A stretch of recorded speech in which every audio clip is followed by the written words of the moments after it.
علی نبی وآلہ وصحبہ وبارک وسلم۔ قال اللہ تعالی وتبارک فی القرآن المجید والفرقان الحمید فی شان حبیبہ مخبرا وآمرا ان اللہ وملائکتہ یصلون علی النبی یا ایھا الذین آمنوا صلوا علیہ وسلموا تسلیما۔ اللہم صلی علی سیدنا و مولانا محمد معدن الجود والکرم صلاۃ و سلاما علیک یا سیدی یا رسول اللہ وعلی آلک و اصحابک یا حبیب اللہ۔ حمد و تعریف و توصیف اللہ جل مجدہ الکریم کی ذات بابرکات کے لیے، جو خالق کائنات بھی ہے اور مالک شش جہات بھی۔ اللہ جل وعلا کی حمد و ثنا کے بعد رسول رحمت شفیع معظم نبی محتشم حضور ختم المرتبت صلی اللہ علیہ وآلہ وسلم کے حضور ناز میں اپنی عقیدتوں، ارادتوں اور محبتوں کا خراج پیش کرنے کے بعد واجب الاحترام ذوی الاحتشام عالی مرتبت ذی وقار علماء کرام، سامعین، حاضرین، جیسا کہ آپ سب کے علم میں ہے کہ یہ موسم رحمت ربیع الاول اپنی تمام تر رعنائیوں کے ساتھ جلوہ گر ہے، اور حضور کے ذکر کی خوشبو کراں تا بکراں پھیلی ہوئی ہے۔ اتنا تذکرہ ہم نے کسی کا ہوتے دیکھا نہیں جتنا میرے حضور کا ہو رہا ہے۔ میرے امام نے کہا تھا کان جدھر لگائیے تیری ہی داستان، گھر گھر انہی کی باتیں ہیں، ہر لب پہ انہی کی نعتیں ہیں، عقیدتوں کے چراغ ہیں کہ روشن ہیں، محبتوں کی خوشبو ہے کہ پھیلتی چلی جا رہی ہے۔ صدیوں قبل حضور اس دنیا پہ جلوہ گر ہوئے تھے، لیکن ماحول کی شگفتگیاں بتاتی ہیں جیسے کوئی کل ہی گزر کے گیا ہو۔ زمین سے آسماں تک، آسماں سے لامکاں تک ہے، کہاں کھولے تھے گیسو یار نے، خوشبو کہاں تک ہے۔ اہل محبت اس موسم میں خاص طور پہ حضور کے ذکر کی مجالس کا انعقاد کرتے آئے ہیں، سو آج آپ کے یہاں حضور کے ذکر کی مجلس سجی ہے اور عقیدتوں کے چراغ روشن ہیں۔ آپ کے شہر میں ایک مرتبہ پہلے بھی اسی مسجد میں حاضر ہوا تھا اور گفتگو کی سعادت نصیب ہوئی تھی، اور اس کے بعد عالی مرتبت علماء کرام، ہمارے دوست اور بہت سارے لوگوں نے مجھے کہا، مصروفیات آڑے آئیں تو حاضر نہ ہو پایا، اور خیال تھا کہ انشاءاللہ سب سے کہا تھا کہ اللہ نے چاہا تو ضرور کبھی حاضری ہوگی۔ تو ہمارے محترم جناب قاسم حسان صاحب کی والدہ ماجدہ کا انتقال ہوا، تو ان کا یہ اصرار تھا کہ آپ چہلم پہ آئیں، تو میں نے کہا ضرور انشاءاللہ، میں جب بھی فیصل آباد آیا تو ساتھ جڑا والا میں ضرور حاضری ہوگی۔ تو جو کرونا اور دیگر حالات تھے تو کافی تاخیر ہو گئی، لیکن شکر ہے کہ ربیع الاول کا مہینہ نصیب ہوا، اور آج میں اور آپ یہاں جمع ہیں حضور کے ذکر اور حضور کی یادوں کے چراغ روشن کرنے کے لیے، اور اپنی عقیدتوں کا نیاز پیش کرنے کے لیے، اور ساتھ ہی اختتام پر عزیزم کی والدہ کے لیے مغفرت کی دعائیں، التجائیں اور تمنائیں لیے بارگاہ عزتی میں حاضر ہوں گے۔ اللہ مرحومہ کو کروٹ کروٹ جنت کی بہاریں نصیب فرمائے۔ ملک کے اندر جو معروضی حالات تھے کئی دنوں سے، اور جس طرح کی صورتحال درپیش تھی، شکر ہے کہ وہ اب بہتری کی طرف چل پڑی ہے، اور اللہ تعالیٰ میرے وطن کو ہمیشہ امن، رحمت اور کرم نوازیوں کے حصار میں رکھے۔ حضور کا میلاد اور میلاد کے حوالے سے اہل محبت کا تذکرہ نور، یہ یقیناً ہمارے لیے سعادت جاں ہے اور تسکین قلب ہے۔ اور یہ مجلس رحمت آپ ہی بپا کیے ہوئے نہیں، صدیوں سے حضور کے نام کی مجالس کا انعقاد ہوتا آیا ہے، اور اہل ایمان حضور کے ذکر سے اپنے قلوب کی تسکین کا ساماں کرتے آئے ہیں۔ شیخ مہدی الفاسی مطالع المسرات شرح دلائل الخیرات میں لکھتے ہیں، حضور کا ذکر سن کر جس شخص کے کلیجے میں ٹھنڈ نہیں پڑتی، اس کے سینے میں دھڑکنے والا دل کسی مومن کا دل ہی نہیں ہو سکتا۔ یہ ہو ہی نہیں سکتا کہ ان کا ذکر ہو اور قرار باطن نصیب نہ ہو۔ میرے شہر کے ایک پنجابی شاعر نے کہا تھا، تینوں سینے دی میں ٹھنڈ آکھاں، تینوں سینے دی میں ٹھنڈ آکھاں، شہد گلاب تے کھنڈ آکھاں، تینوں نبیاں دا میں لاڑا آکھاں، تیرے ہجر دے وچ میں ہاڑا آکھاں۔ ان کا ذکر یقیناً اہل ایمان شروع سے کرتے ہیں، اور یہ ہمارا دستور عمل بھی ہے، یہ طرز حیات بھی ہے، تسکین قلب اور قرار باطن کا ذریعہ بھی ہے، اور ہمارے بڑوں کی سنت شروع سے یہ چلی آ رہی ہے۔ پہلے میں آپ کو ایک محفل میں لیے چلتا ہوں جس کو منعقد ہونے کے لیے مسجد نبوی کا صحن نصیب ہوا۔ آپ تو یہاں بیٹھ کے مجلس میلاد کر رہے ہیں، لیکن جس میلاد کی محفل کی طرف میں آپ کی توجہ مبذول کرنا چاہتا ہوں وہ مسجد نبوی کے صحن میں بپا تھی۔ عقیدتوں کے چراغ روشن تھے، محبتوں کی خوشبو پھیل رہی تھی، اور حضور حجرہ انور میں تھے کہ وہاں سے اٹھے اور خرامہ مجلس میں آ پہنچے۔ لوگ بیٹھے ہوئے تھے تو فرمایا، ما اجلسکم، صحابہ تمہیں کس چیز نے بٹھایا ہے، کیوں بیٹھے ہو، مقصد جلوس کیا ہے؟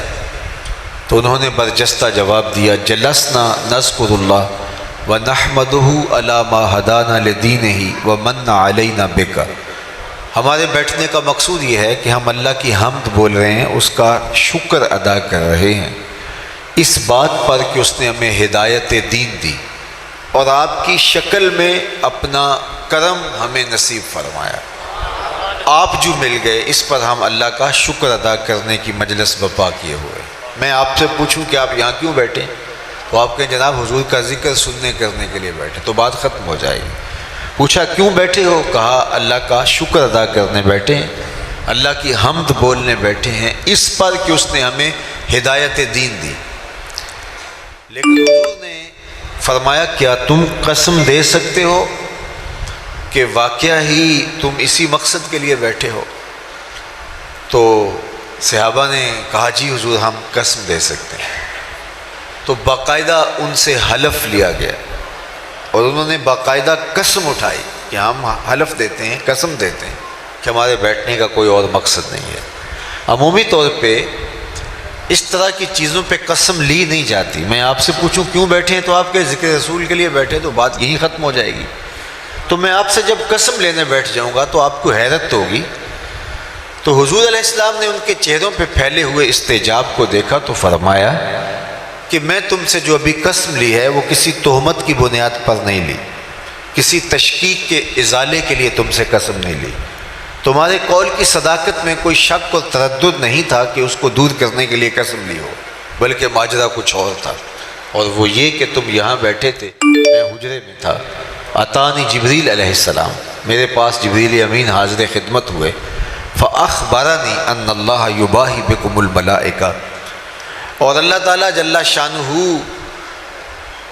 نے جبریل کو بھیجا اور انہوں نے آ کے مجھے خبر دی، محبوب آپ یہاں بیٹھے ہیں، ذرا باہر تو نکل کے دیکھو، آپ کے غلاموں کے اس عمل پر اللہ فرشتوں میں ناز کر رہا ہے، فرشتوں میں فخر کر رہا ہے۔ اللہ اکبر! کس بات پہ رب رب ہو کے ناز کر رہا ہے کہ دیکھو میں نے ان کو نعمت دی تھی، کتنے قدردان نکلے، اس نعمت کا شکرانہ ادا کر رہا ہے۔ اللہ کی رحمتوں سے کوئی بعید نہیں کہ آج کی مجلس بھی قبول فرما لی جائے اور اللہ فرشتوں سے فرمائے، دیکھو صدیاں بیت گئی یہ آج بھی بیٹھ کے اس نعمت کا شکرانہ ادا کر رہے ہیں۔ باقی جہاں تک حق کے شکر کی بات ہے تو یہ ایک دن کا محفل میلاد، ایک شب کی محفل میلاد، ایک مہینے میں محافل کا تسلسل یہ حق کے شکر ادا نہیں کر پاتا۔ ساری زندگی بھی پیشانی سجدے میں رکھ دیں، اس نعمت عظمیٰ کا پھر بھی شکریہ ادا نہ ہو پائے۔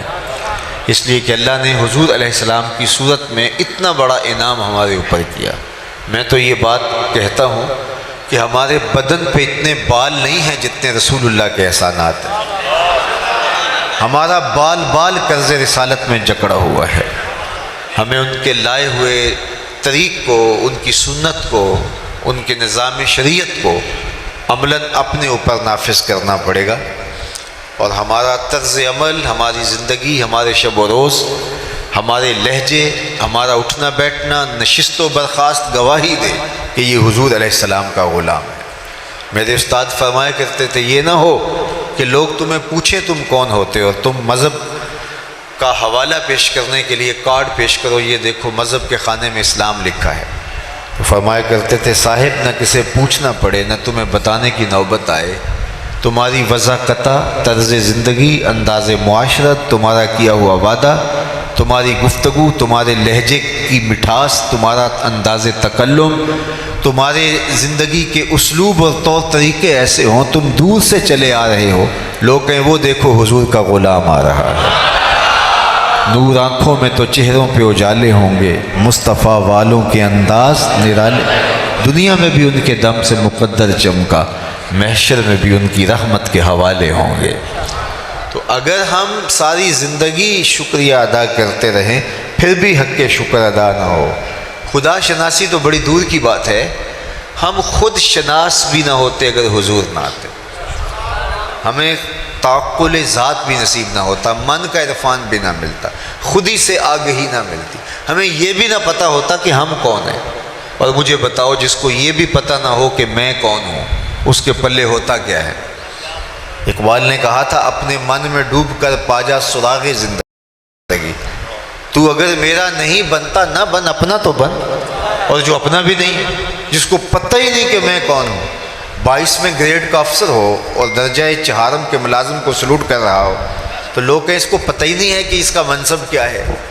اشرف المخلوقات ہو، وَلَقَدْ كَرَّمْنَا بنی آدمہ کا تاج سر پہ سجا ہوا ہو، مسجود الملائکہ ہو، مقصود کائنات ہو، لیکن وہ مٹی کے مادوں کے چرنوں میں اپنی پیشانی کا تقدس پامال کر رہا ہو، وہ پتھر کے اصنام کو اپنا معبود مان رہا ہو، تو بتائیے کہ پھر وہ کھڑا کہاں ہے؟ انسان کی تاریخ اتنی شرمناک ہے، اس نے اجرام فلکیہ کو، اس نے مظاہر فطرت کو، بہتے پانیوں کو، جلتی آگ کو، چلتی ہواؤں کو، حشرات الارض کو، چوپایوں کو، بلکہ یہ مچھلی پکڑنے کے لیے کانٹے کے ساتھ جو کیچوا لگایا جاتا ہے، اس نے اس کو بھی اپنا معبود مانا ہے۔ ایک زمانہ انسان پہ ایسا بھی گزرا ہے کہ اس نے حشرات الارض اور کیڑوں مکوڑوں، سانپوں اور بچھوؤں کو اپنا خدا مانا ہے۔ تو اسے پتہ ہی نہیں تھا کہ میں کون ہوں۔ جو چیزیں اس کی خدمت کے لیے بنائی گئی، نوکری کے لیے بنائی گئی، هو الذی خلق لکم ما فی الارض جمیعا، اس پہ شاہد عدل ہے کہ کائنات کا چرخ تو انسان کے گرد گھوم رہا ہے، لیکن یہ درختوں کو، حشرات الارض کو، سواریوں اور جانوروں کو اور مظاہر فطرت کو اپنا معبود سمجھ رہا ہے۔ حالانکہ درخت اس لیے پیدا کیے گئے تھے اسے آکسیجن فراہم کریں، اسے چھاؤں دیں، اس کو پھل فراہم کریں، اس کے ایندھن کے کام آئیں، یہ ان کو اپنا معبود سمجھ رہا ہے۔ اجرام فلکیہ اس کی راہوں میں روشنی اجالنے کے لیے، اس کے ذوق نظارہ کی تسکین کے لیے پیدا کیے گئے تھے، یہ ان کے سامنے ماتھا ٹیک رہا ہے۔ یہ پتھر، یہ اصنام، یہ ساری اس کی خدمت کے لیے چیزیں پیدا کی گئی تھیں۔ یہ جانور اس کی سواری کے لیے، اس کی بار برداری کے لیے، دودھ اور غذائی ضروریات کی فراہمی کے لیے پیدا کی گئی تھی، یہ ان کو اپنا معبود سمجھ رہے ہیں۔ یہ تو حضور نے آ کے بتایا یہ تیرے معبود نہیں ہیں، یہ تیری دہلیز کے نوکر ہیں۔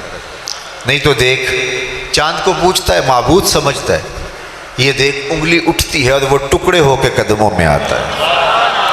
سورج کو دیکھ، اشارہ ہوتا ہے وہ بھاگتا ہوا عصر کے وقت پہ آتا ہے۔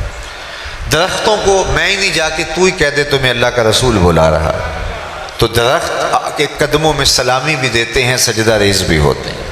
اب انسان کی آنکھیں کھلتی ہیں، جن کو میں معبود سمجھ رہا تھا وہ تو میری دہلیز کے نوکر نکلے۔ شمس و قمر اشاروں پہ بھاگ رہے ہیں، درخت سلامیاں دے رہے ہیں، پتھر ابو جہل کی مٹھی میں ہیں، کلمے محمد عربی کے پڑھ رہے ہیں صلی اللہ علیہ وآلہ وسلم۔ اب اسے سمجھ آئی کہ میں کون ہوں، اور اپنے آپ سے اس کی ملاقات ہی تب ہوتی ہے جب حضور کی دہلیز پہ آتا ہے۔ اب اس کا بدلا ہوا لہجہ دیکھیے، اس کی تبدیل شدہ ٹون دیکھیے۔ اب یہ بولتا ہے فرشتہ کہنے سے میری توقیر گھٹتی ہے، میں مسجود ملائک ہوں، مجھے انسان رہنے دو۔ کہتا ہے خبردار، مجھے فرشتہ بھی کہا تو اس سے بھی فرق پڑتا ہے مجھے، فرشتوں کی پیشانیاں تو میرے حضور جھکتی رہی ہیں۔ اللہ اکبر۔ تو انسان کو شعور ذات ملا، اپنے من سے آگہی ملی تو وہ حضور کی دہلیز سے ملی، اور اگر یہ در نہ ملتا تو آج بھی یہ بھٹک رہا ہوتا۔ یہ بالکل آپ کی ہمسائیگی میں انڈیا بستا ہے، پی ایچ ڈی ڈاکٹر ہے اور بت کے آگے ہاتھ جوڑے کھڑا ہے۔ اس کی عقل و بینش، اس کا فہم و ادراک، اس کی اتنی بھاری بھرکم ڈگری اسے نہیں بتا رہی کہ اپنے بدن پہ بیٹھی مکھی تو اڑا نہ سکے، میری ضروریات کا کفیل کیسے ہو سکتا ہے؟ لیکن وہ ہاتھ جوڑے کھڑا ہے۔ ایک MBBS ڈاکٹر ہے اور گائے کے پیشاب کو تبرک سمجھ رہا ہے اور چسکیاں لے لے کے پی رہا ہے۔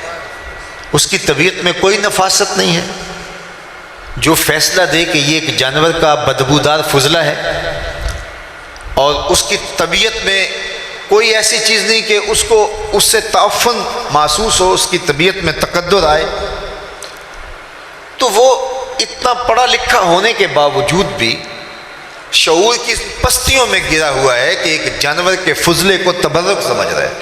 اور دوسری جانب میں نے اپنی مسجد کی ٹوٹیوں پر ایک 7 سال کے بچے کو دیکھا کہ وہ اپنے پائنچے کو مل مل کے دھو رہا تھا، تو میں نے جھڑکنے کے لہجے میں کہا کہ تم نے اتنا زیادہ پانی کھولا ہوا ہے؟ تو وہ لجاجت بھرے لہجے میں مجھے کہتا ہے کہ جناب میں گلی سے گزر رہا تھا، کسی جانور کے پیشاب کا چھینٹا میرے پاؤں پہ گر گیا اور میں سکول جا رہا ہوں۔ میں حیرت میں ڈوب گیا کہ اس ڈاکٹر کو تو سمجھ نہیں آئی اس 7 سال کے بچے کا شعور، اور اس کے اندر رکھا ہوا تقدس اتنا ہے کہ وہ پائنچے کے اوپر پیشاب کے پڑے ہوئے غیر مری چھینٹے کو بھی گوارا نہیں کر رہا، اور وہ کوئی پرانی عمر کا نہیں ہے، وہ ابھی 7 سال کا بچہ ہے، درس نظامی کا فاضل نہیں ہے کہ جس نے نجاست غلیظہ و خفیفہ کے حکام پڑھے ہوں، وہ پہلی دوسری کلاس کا طالب علم ہے۔ میں نے کہا مالک تیری قدرت کہ MBBS ڈاکٹر کو سمجھ تو نہیں آئی، اس 7 سال کے بچے کو سمجھ آ گئی۔ تو اندر سے جواب آیا کہ وہ ہے ڈاکٹر، لیکن اس کے ہاتھ میں دامن حضور کا نہیں ہے، اور یہ ہے بچہ لیکن ماں نے گٹی میں پیار ہی حضور کا دیا ہے، اس لیے تقدس اس کی روح تک اتر گیا ہے۔ روشنی تو اس دہلیز سے ملتی ہے۔ سید سلیم گیلانی مرحوم نے کہا تھا کہ نہ خرد کی روشنی تھی نہ جنوں کی آگہی تھی، نہ خرد۔ یہ نعت کا اسلوب دیکھیے، آج کل تو وہ ہمارا نعتیہ کلچر بھی پتہ نہیں کہاں لڑک کے کہاں چلا گیا ہے، بٹن ٹھاں کر دیتے، بٹن ہاں کر دے، اور لوگ آگے سے سبحان اللہ پکار رہے ہوتے ہیں۔ لیکن ذرا نعت کا یہ شعر دیکھیے، نہ خرد کی روشنی تھی نہ جنوں کی آگہی تھی، نہ خرد کی روشنی تھی نہ جنوں کی آگہی تھی، تیری رہبری سے پہلے یہ جہاں جہاں نہیں تھا، تیری رہبری سے پہلے یہ جہاں جہاں نہیں تھا، تیرے آستاں سے پہلے کوئی آستاں نہیں تھا، میں وہ زمین تھی جس کا کوئی آسمان نہیں تھا۔ تو زندگی کا سارا جمال، زندگی کی ساری روشنیاں اور زندگی کے سارے اجالے اس دہلیز سے نصیب ہوتے ہیں۔ تو انسان کو شعور اپنی ذات کا بھی ملا تو اس در سے، اس دہلیز سے، اس چوکھٹ سے نصیب ہوا، ورنہ آج بھی یہ دھکے کھا رہا ہوتا۔ اور شعور ذات الہی، توحید کا تعقل آج مجھے اور آپ کو نصیب ہے تو اسی دہلیز سے ملا ہے، ورنہ انسان تو محسوسات کا عادی ہو گیا تھا۔ اقبال نے کہا تھا خو گرے پیک کرے محسوس تھی انسان کی نظر، شکوے میں خو گرے پے کرے محسوس تھی انسان کی نظر، بن دیکھے خدا کو پھر کوئی مانتا کیوں کر۔ انسان تو عادی تھا کہ وہ دیکھ کر کے چیزوں کو جن کو محسوس کرتا تھا، مبصر چیزیں تھیں، ان کو مانتا تھا۔ باقی قوم موسیٰ نے دو ٹوک نہیں کہا لن نؤمن لک حتی نری اللہ جہرا، ہم تمہیں نہیں مانیں گے جب تک اللہ کو کھلی آنکھوں سے نہیں دیکھیں گے۔ لیکن یہ حضور کے غلاموں نے نہیں کہا کہ ہم اللہ کو دیکھیں گے تو مانیں گے، کہا تجھے دیکھ لیا اسے دیکھ لیا۔ حضور آئینہ جمال خدا ہیں۔ من رآنی فقد رأى الحق، جس نے مجھے دیکھا اس نے اللہ کو دیکھ لیا۔ تو ایک ایسی ذات پر اتنا پختہ یقین اور اس قدر تیقن کہ گرمیوں کے سخت روزے اور زبان کانٹا بنی حل خشک ہے، اور 8 سال کے بچے نے روزہ رکھ لیا، اور ماں اس کو سمجھا رہی ہے کہ بیٹے یہ ٹھنڈا مشروب ہے پی لیجئے، کوئی نہیں دیکھ رہا، تو وہ بچہ بھی کہہ رہا ہے ماں اللہ دیکھ رہا ہے۔ ایک ایسی ذات پر اتنا پختہ یقین کیسے ہو گیا جس کو دیکھا نہیں ہے، جو سوچا نہیں جا سکتا، جو سمجھا نہیں جا سکتا، جو خیال اور فہم و ادراک کی حدود سے ورا ہے۔ وہ اکبر الہ آبادی نے کہا تھا تو دل میں تو آتا ہے سمجھ میں نہیں آتا، میں جان گیا بس تیری پہچان یہی ہے۔ سوچنے بیٹھے تو سوچا نہ جا سکے، تولنے بیٹھے تو تولا نہ جا سکے، سمجھنے بیٹھے تو عقل بے بس ہے، خیالوں کی حدود سے وہ ورا ہے، تو کیسے مانے؟ نہ جوہر ہے نہ عرض ہے، تو کیسے اس کو تسلیم کرے؟ اتنا پختہ یقین ہوا کیسے؟ تو میں تمہیں ایک کہانی سناؤں۔ سوا نامی ایک شخص جا رہا تھا، اس کے ہاتھ میں گھوڑا تھا، تو حضور کی نظر پڑی تو گھوڑا پسند آ گیا، تو اس کو کہا یہ بیچتے ہو؟ اس نے کہا جی بیچتا ہوں۔ کتنے کا؟ اتنے کا، سودا طے ہو گیا۔ فرمایا تاجرانہ غرض سے تو نہیں آیا تھا، میں تو گزر رہا تھا، اچانک تمہارے سے سودا ہو گیا، تم رکو تو میں گھر سے قیمت لے کے آیا۔ اس نے کہا میں رکا ہوں۔ حضور گئے تو کسی نے اس کو کہا یہاں ٹھہرے ہوئے ہو؟ اس نے کہا کہ مسلمانوں کے نبی سے اس گھوڑے کا سودا کر لیا، تو وہ قیمت لینے گئے۔ تو اس نے کہا مجھ سے زیادہ پیسے لے لو۔ کہا میں ان سے سودا کر چکا ہوں۔ کہا کوئی گواہ تھا؟ کہا نہیں۔ کہا مکر جانا۔ اتنے میں حضور قیمت لے کے تشریف فرما ہوئے، تو سوا نے کہا کہ میں نے تو آپ کو گھوڑا بیچا ہی نہیں۔ حضور کہیں ابھی ابھی میرا تیرا سودا طے ہوا ہے۔ وہ کہے کوئی بات ہی نہیں ہوئی۔ لوگ جمع ہو گئے، ہجوم بن گیا۔ جب لوگوں کا پریشر بنا تو سوا نے سمجھا کہ صادق بھی یہ ہیں، امین بھی یہی ہیں، تو لوگ تو ان کو ہی سچا مانیں گے، مجھے تو لوگ غلط کہیں گے، میری شہرت بھی کوئی اتنی اچھی نہیں ہے۔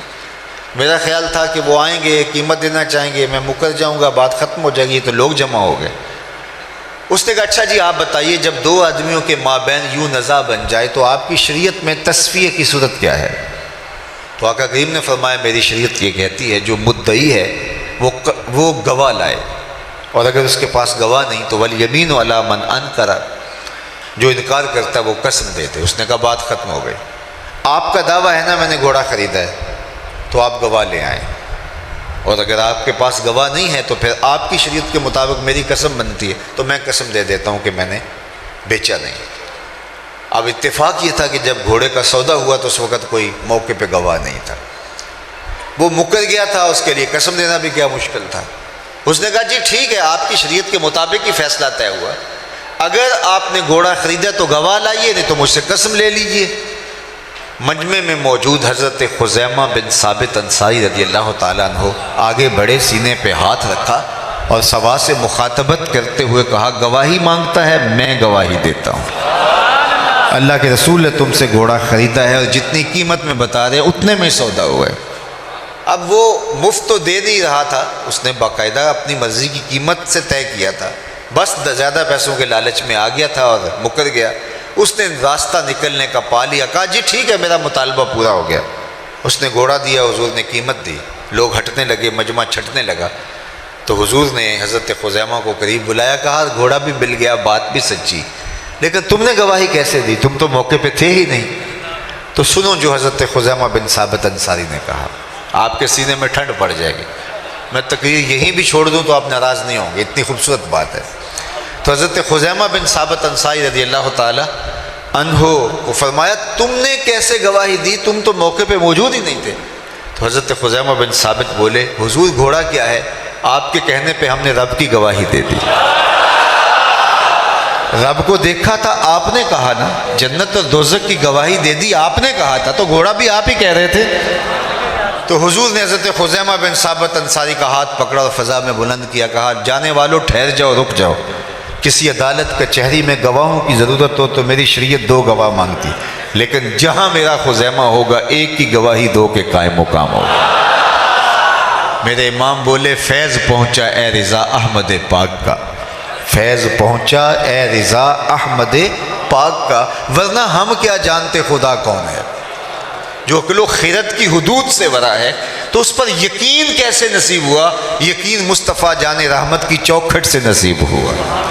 تو ساری زندگی ہم اس کا شکر ادا کرتے رہیں تو حق شکر ادا نہ ہو پائے کہ آقا کریم علیہ السلام کی وجہ سے ہمیں شعور ذات بھی ملا اور شعور ذات الہی بھی نصیب ہوا۔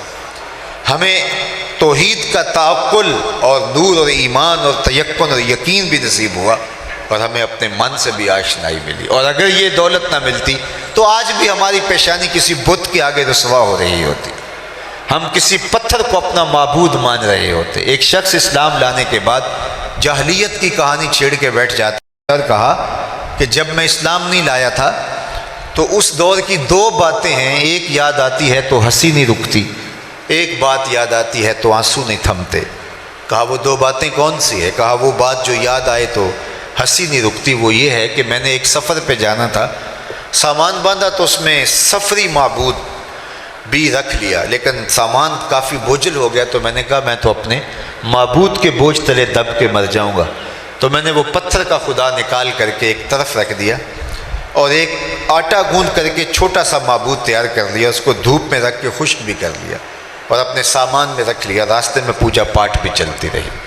توشہ سفر اندازہ سفر کے مطابق تھا، لیکن سفر کو 1-2 دن اوپر چلا گیا تو توشہ ختم ہو گیا۔ جب توشہ ختم ہو گیا تو پہلے تو میں نے گوارا کیا، لیکن جب انتڑیوں میں بل پڑنے لگے تو مجبور ہو کر کے میں نے سامان سے وہ آٹے کے بنے ہوئے معبود کو نکالا اور پتھر پہ رکھ کے کوٹا، پھر اس میں پانی ڈالا، پھر اس کو گوندا، پھر اس کی روٹی پکائی اور کھاتے ہوئے کہا میرے خدا اب کام نہیں آئے گا تو کب آئے گا، اب تو بھوک سے میری جان بھی نکل رہی ہے۔ آج اس معبود باطل کی بے بسی یاد آتی ہے تو میری ہنسی نہیں رکتی۔ کیسا معبود تھا کہ جو اپنے پجاری سے اپنا تشخص بھی نہ بچا سکتا تھا۔ اور ایک وہ بات جو مجھے یاد آتی ہے تو میرے آنسو نہیں رکتے، اور وہ بھی ایک لمبی مسافت کی کہانی ہے۔ میری بیوی امید سے تھی اور میں کئی سالوں کے لیے سفر پہ جانا تھا، واپس پلٹا تو میرے آنگن میں ایک بیٹی کھیل رہی تھی، اور میری بیوی نے اس ڈر سے کہ کہیں بیٹی کو زندہ درگور نہ کر دے تو اس کے توتلے لہجے میں میرے لیے محبت بھرے جملے رکھ دیے تھے۔ میں جو ہی گھر کی دہلیز عبور کرتا ہوں تو وہ دوڑ کر کے میری ٹانگوں سے لپٹ جاتی ہے اور یا ابتا ہو یا ابتا ہو کہہ کے مجھ سے مخاطبت کرتی ہے۔ میرے سینے میں پتھر بھی ہوتا تو پگھل جاتا، لیکن میں اس ظالمانہ سماج کی جھوٹی رسموں کا جکڑا ہوا شخص تھا۔ میں نے فیصلہ کیا کہ میں اس کو زندہ درگور کر دوں گا، اور اس کو باہر صحرا میں لے گیا اور ریت ہٹانے لگا اور گڑھا کھودنے لگا۔ میری بیٹی نہیں جانتی تھی کہ یہ ماجرا کیا ہے، اور وہ مجھے بار بار روکتی تھی آپ اتنی گرمی میں یہ مشقت کیوں اٹھا رہے ہیں، حتیٰ کہ پسینے سے جب میرا بدن شرابور ہونے لگا تو وہ اپنے ننھے آنچل سے میرے ماتھے کا پسینہ صاف کرنے لگی، لیکن میں تھا کہ میرا سینہ اس کے اندر درد مند دل نہیں تھا، ایک پتھر رکھا ہوا تھا۔ خیر گڑھا کھود کر کے جب میں باہر نکلا تو اس نے سکھ کا سانس لیا کہ میرے بابا کی مشقت ختم ہوئی، لیکن میں نے اس بیٹی کو اس میں دھکا دے دیا اور مٹی انڈھیلنے لگا۔ پہلے تو وہ کھیل سمجھتی رہی، لیکن جب اس کی سانسیں دبنے لگیں تو اس نے ننھے اور معصوم ہاتھ جوڑ کر مجھ سے زندگی کی بھیک مانگنی شروع کر دی۔ وہ چیختی رہی، وہ روتی رہی، اس کے آنسو بہتے رہے اور جڑے ہوئے ننھے ہاتھ مجھ سے زندگی کی خیرات مانگتے رہے، لیکن میں اس کے اوپر ریت انڈھیلتا رہا حتیٰ کہ اس کی سسکیاں، اس کی آہیں، اس کی چیخیں، اس کے جڑے ہوئے معصوم ننھے ہاتھ اسی ریت میں دب گئے۔ آج اسلام لایا ہوں تو اس کی چیخیں مجھے سونے نہیں دیتی ہیں۔ بیٹیوں کو زندہ درگور کر کے باپ فخر کر رہا تھا اور پورا معاشرہ اس لپیٹ میں تھا اگر بیٹی زندہ ہوتی بھی تو اس کی تکریم نہ ہوتی۔ جس معاشرے میں بیٹی زندہ درگور کر کے باپ فخر کر رہا تھا، ایک آواز بلند ہوتی ہے جو شرق سے غرب تک اور شمال سے جنوب تک ہر شخص کے کانوں تک پہنچتی ہے۔ وہ آواز میں نے بھی سنی ہے، وہ آواز آپ نے بھی سنی ہے، لیکن ذرا دیکھو کس تناظر میں کہا گیا یہ جملہ۔ صرف یہ کلمہ محبت ہی نہیں ہے، یہ کلمہ جہاد بھی ہے۔ جب بیٹیوں کو زندہ درگور کر کے باپ فخر کر رہے ہیں، اس وقت آواز بلند ہوتی ہے، لوگوں سن لو، میری فاطمہ میرے جگر کا ٹکڑا ہے، میری فاطمہ میرے جگر کا ٹکڑا ہے۔ تو اس آواز نے کائنات کا رخ ہی بدل دیا۔ نظریات کے اوپر لگے ہوئے زنگ اتار کے حقیقی نور کو لوگوں کے سامنے رکھا اور بتایا بیٹی ہوتی کیا ہے۔ اور آج میں دیکھتا ہوں ایک بوڑھا شخص مزدوری کر رہا ہے کہ میں نے بیٹی کے ہاتھ پیلے کرنے، بھائی اوور ٹائم لگا رہا ہے میں نے بہن کے ہاتھ پیلے کرنے۔ یہ تو زندہ درگور کر دیتے تھے۔ آج پردیس کاٹ رہے ہیں لوگ کہ ہم نے بیٹیوں کے ہاتھ پیلے کرنے، یہ تو زندہ درگور کر دیتے تھے۔ ان کے سینوں میں بیٹیوں کا پیار ڈالا کس نے؟ جواب آئے گا میلاد والے رسول نے۔ تو ساری زندگی بھی حق ادا کرنے کی کوشش کریں، حق شکر ادا نہ ہو پائے۔ ہمیں چاہیے کہ ہم اس آقا، اس مولا، اس اپنے محبوب کی ایک ایک ادا کو اپنی روح میں جذب کر لیں، ان کے بتائے ہوئے نظام زندگی کے مطابق اپنی زندگی کے لف و نشر مرتب کریں۔ ہماری اٹھنے والا ایک ایک قدم راہ دین کی طرف بڑھتا چلا جائے اور ہم دور سے پہچانے جائیں کہ ہم حضور کے غلام ہیں، ہمارا طرز زندگی اس طرح کا ہو۔ اور آخر میں آپ سارے لوگوں کی آمین کے ساتھ دعا گو ہوں۔ محترم قاسم حسان صاحب کی والدہ ماجدہ کے لیے اللہ انہیں کروٹ کروٹ جنت کی بہاریں عطا کریں۔ ماں اللہ کی رحمتوں کا ایک روپ ہے، اللہ کی کرم نوازیوں کا ایک رنگ ہے۔